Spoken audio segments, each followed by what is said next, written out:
진진피플 김진아입니다. 생각해보니까요, 제가 작년 요맘때쯤에 딱 처음으로 커밍아웃을 했더라고요. 저 자체가 범성애자로 산지 그렇게 오래되지가 않았고, 학창시절이나 막 사회초년생처럼 이렇게 인생에 진한 관계들과 진한 친구들이 생길 때 제가 너무너무 헤테로였다 보니까 당연히 제 완전 가까운 친구들도 다 헤테로, 게이 친구들 빼고요. 그래서 그때 처음 커밍아웃을 할 때 뭔가 덤덤한데 엄청 떨리고, 그러니까 결심은 이미 해서 덤덤한데 이게 폭풍이 뒤에 어떻게 올지 감이 전혀 안 오니까 막 떨리고 막 그런 상태에서 커밍아웃을 했던 기억이 아직도 생생한데요. 거의 1년 가까이 저의 얘기를 하고 또 저와 같은 결의 진진피플과 이야기를 막 나누니까 진짜 제가 위로를 받을 때도 있고 너무 즐겁고 행복했는데 그 와중에 저는 사실 솔직히 말할게요. 제가 극 INFJ예요. 티가 안 나서 그렇지 낯도 엄청 많이 가리고 복작복작한 곳들 진짜 안 좋아하고 약간 마음의 문도 진짜 서서히 여는 타입이거든요. 와중에 갓생 사는 거 되게 좋아하고 항상 저만의 계획이 가득해요. 그래서 제가 범성애자로서의 어떤 새로운 삶을 살아갈 때 이미 저는 너무 많이 바쁘기도 하고 뭔가 새로운 친구라던가 새로운 커뮤니케이션의 장 같은 걸 하나도 알지 못했어요. 원래도 커뮤니티라거나 약간 어쨌든 제가 되게 온오프라인에서 복작복작한 환경에 되게 적응을 못하고 잘 못 껴요. 찐따예요, 찐따. 끼고 싶고 하고 싶은데도 잘 못해요. 그래서 저는 제가 초짜 성소수자라고 단 한 번도 생각해보지 않았어요. 이 댓글을 받기 전까지는요. 아는 게 없으니까 뭐 제가 초짜인지 뭔지도 모르는 거죠. 심지어 저는 은근 제가 이것저것 많이 알고 경험도 지식도 많을 것이다 라고 되게 셀프 뿌듯해하고 있었어요. 뭔가 나름 해본 건 별로 없지만 뭔가 나름 그래서 제가 이것저것 쌓아온 저의 경험들로 유튜브에서 제 이야기를 한 거잖아요. 그런데 저 댓글을 받고 일단 내가 초짜인가? 나 초짜 티가 나나? 이런 약간 고민을 한번 해봤고요. 근데 조금 더 생각해보니까 맞는 것 같아서 그렇구나 이렇게 생각을 또 했고요. 그러다가 제가 올해 초에 있었던 엄청 당황스럽고 웃긴 일이 하나 떠올랐었어요. 저의 친구는 아니고 제가 아나운서 했을 때 PD님이었던 저보다 한 살 많은 언니분이 그때는 저도 그 언니도 둘 다 남자친구를 만나고 있었거든요. 근데 그분이 이제 저 프로그램 그만두고 빠이빠이 하고 나서 그분도 해외로 이제 일을 하러 나가셨단 말이에요. 근데 딱 그때쯤에 제가 첫 여자친구와의 연애를 시작하고 있었고 막 그러다가 좀 시간이 흘러서 제 생일 때쯤인가 이제 그냥 축하랑 안부 연락이 와서 서로 이제 어떻게 지내 이렇게 근황을 얘기하다가 그냥 저는 뭐 굳이 숨길 거는 아니라고 생각해서 이게 사람이 지내다 보면 나의 이야기를 좀 그냥 산뜻하게 나눌 수 있는 사람이겠구나 아니겠구나 이런 게 좀 보이잖아요. 그래서 저 사실 여자친구가 생겼어요 이렇게 말을 했는데 갑자기 그 PD님이 생각도 못했는데 너도?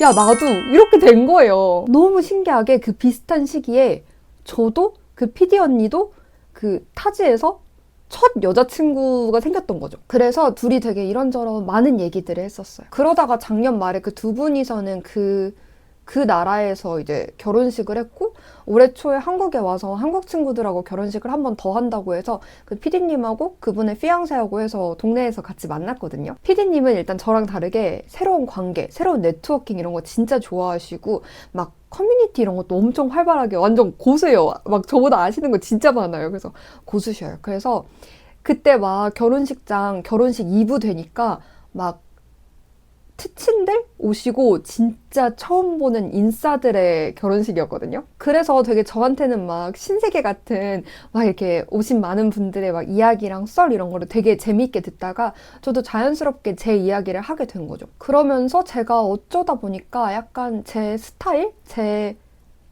성향 같은 거를 얘기를 했는데 근데 여기서부터는 약간 어른의 이야기 약간 제가 이런 부분에선 또 굉장히 유교걸이거든요. 그래서 사실 이 얘기를 할까 말까 진짜 고민을 많이 했었는데 어쨌든 조금 볼륨 조심해 주시고 약간 쉿 하고 들어주셔야 돼요. 제가 그 용어들을 잘 모르는데 하나는 제 영상에 달렸던 댓글을 통해서 배웠고요. 그 커밍아웃 하지 않은 상태로 살아가는 그걸 말하는 말.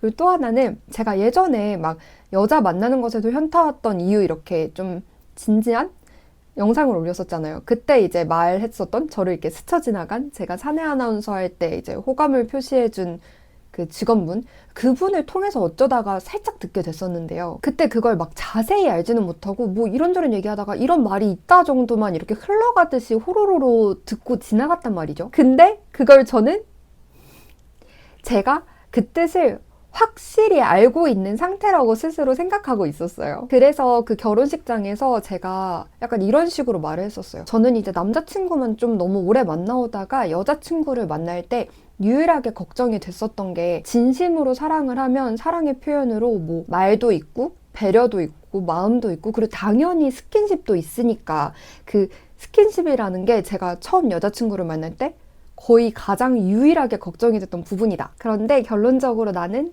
남자친구 만날 때나 여자친구 만날 때나 그냥 아무렇지 않게 자연스럽게 괜찮았던 것 같다. 그게 내가 약간 똑같은 그 두굴이라서 아무렇지 않았던 것 같다. 이렇게 얘기를 하고 있는데 갑자기 그 현장이 엄청 정적이 되면서 그 제 주변에서 제 얘기를 듣고 계시는 분들 머리 위에 이렇게 보이지 않는 물음표들이 또도도도도도 이렇게 뜨는 게 느껴지는 거예요. 그래서 제가 뭐지? 이렇게 하고 있는데 다들 엄청 조심스럽게 아, 그거 아닐걸요? 아, 진아님 그거 아닐 거예요.